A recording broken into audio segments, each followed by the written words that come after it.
කවුද ඔය? මම කැලණියේ ඉඳලා කතා කරන්නේ මැඩම්. ඔයා දුන්න බත් පාර්සල් අපිට හම්බුණා. බොහොම ස්තුතියි ඒකට. හෙලෝ. ඔයා ගොඩාක් කෝල්ස් එනවා ඉතින් ස්තුති කරලා පන්සල් වලින් එනවා එහෙම ඉතින් මම ඇත්තටම පන්සල් වලට ඇරියෙත් නෑ කොහොම හරි කිව්වත් දන්නේ නෑ මට ජෝක් කරනවත් දන්නේ නෑ අපිට හම්බුණා මැඩම්.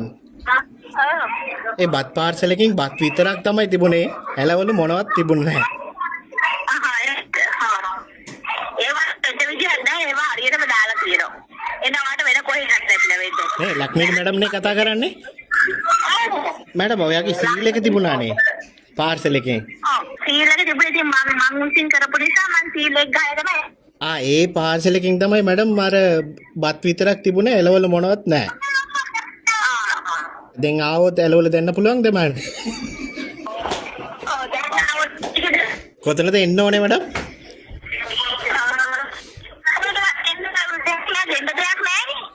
නෑ ඉතින් එළවලු නැතුව කන්න බෑනේ මැඩම්. ඒක ටිකක්